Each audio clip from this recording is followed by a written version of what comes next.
Khajuraho is best known for some 1,000-year-old temples that depict the Kama Sutra.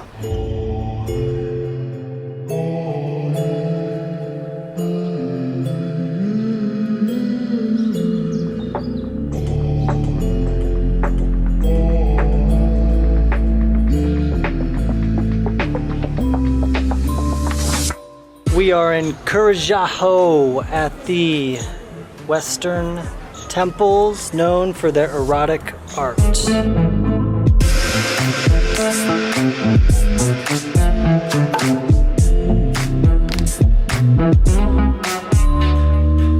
For tourists who are looking for India's most unique and well-preserved temples, this is the perfect destination. After sightseeing, you can say nothing new under the sun.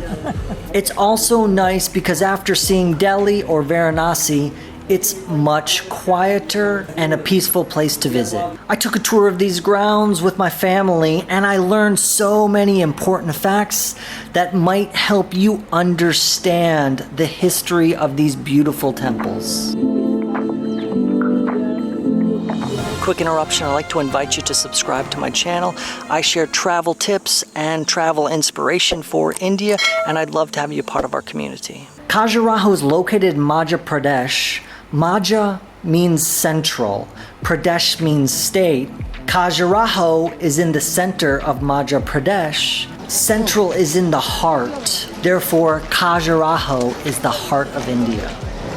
The name Khajur comes from the word date palm tree. These trees are found everywhere around the area. In Sanskrit, Khajura also means scorpion and symbolizes passion, hunger, lust, and love. In the walls of Khajuraho, you can see symbolic depictions of the hunger of love. Paintings in the caves in the area are as old as 15,000 to 10,000 years ago. However, these temples were built 1,000 years ago, approximately between 950 and 1050 AD. The temples were built by the Chandelas. Chandelas were followers of the moon god, and the founder of the Chandela dynasty is said to be the son of the moon god. It is thought that every Chandela ruler had built at least one temple in his lifetime. Khajuraho was the first capital city of their empire. However, the capital was later shifted to Mahoba so that they could separate culture and religion from politics. Khajuraho was chosen as the capital city because it was the center of their empire. It was also remote. It was surrounded by high mountains, rivers, and jungles, so very few people knew about Khajuraho. This is one reason why these temples are more preserved than other temples in India. The Chandelas ruled the area for 400 years.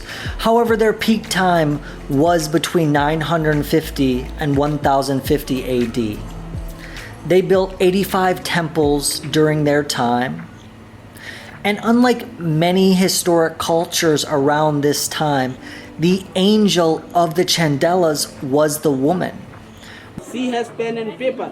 Right hand she has pen and left hand she has paper. It means they can read and write. Well educated. Women had very high status in their society, and you can see this depicted in the temples and the sculptures.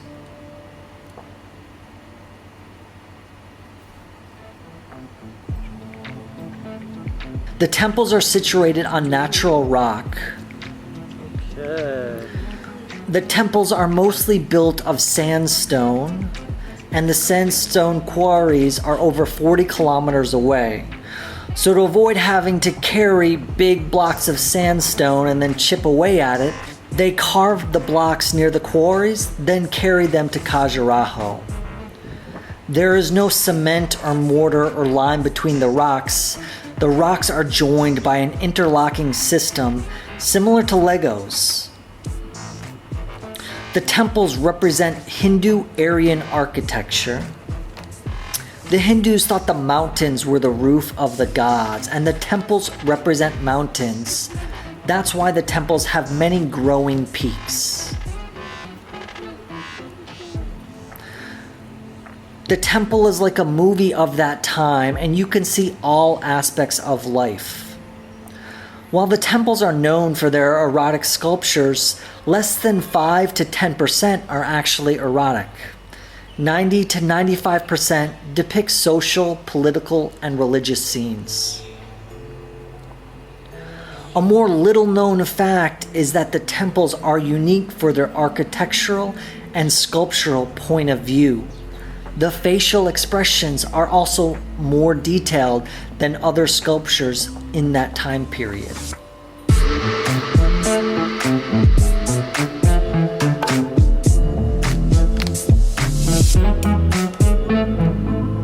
There are other sculptures depicting soldiers fighting battles, elephants crushing traders' heads, devotees learning from spiritual teachers, women picking thorns from their feet, dancers, women applying makeup, musicians playing music, farmers tending their fields, and much more.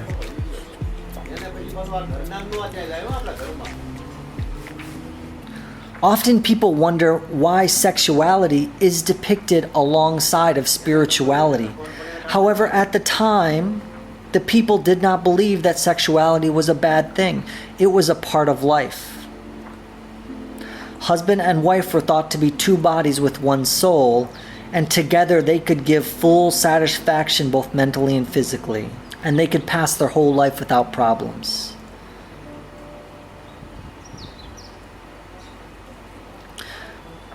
Over time, other religions did depict sexuality as taboo, and that has influenced the current beliefs on why we might think that sexuality is taboo.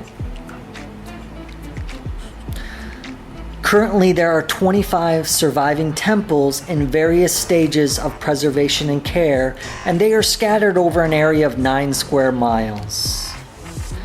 There is a western, eastern, and southern group of monuments.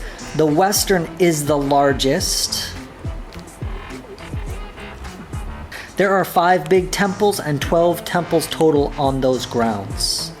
The eastern group is in a nearby village and has also Jain temples, and the southern group is near the airport and has a couple temples worth looking at. The first temple is devoted to God Vishnu. It was built between 1930 and 1950. It took 16,000 artists to complete this temple over the course of 20 years, and is still in 85 to 90% of its original form. It's known for facial expressions. You can see a mother giving a child away as a servant and looking sad. You can see the mother receiving her child back and looking happy. You can see women taking care of animals in the jungle, picking thorns from their foot. You can see pain on their face. You can see pleasure on her face as she stretches her body in the morning. Throwing and catching a ball was a popular activity. The second temple, more towards the back, is 100 years younger than the first temple and has taller and more thin sculptures. The temples at Khajuraho were first written about by the Moroccan traveler Ibn Battuta. He stayed in India from 1335 to 1342, and he visited the Khajuraho temples, calling them Khajuraho.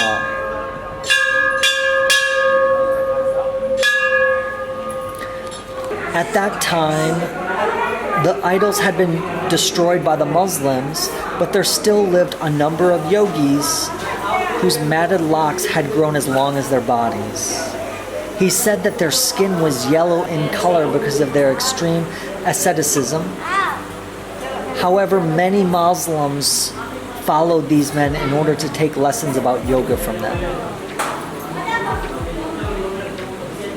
After the Chandelas lost their power and Muslim invaders took over the area, many of the temples were destroyed.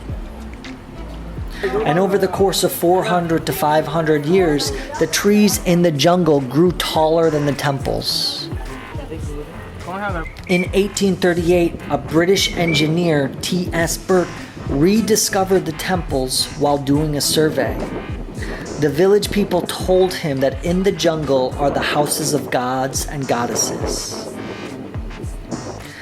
In 1986, UNESCO declared it a World Heritage Site, and it has been preserved and protected ever since. You can see some inspirational sexual sculptures about the Kama Sutra. You can also see sexual behaviors that are not approved of depicted as well, such as bestiality. You can see the sculpture and see observers are turning their head in shame. I took so many photos of these temples. However, to truly experience them, you'd need to stand under them and see them for yourself. If you're planning a trip to India, check out my video, 14 Things Every Foreigner Should Know.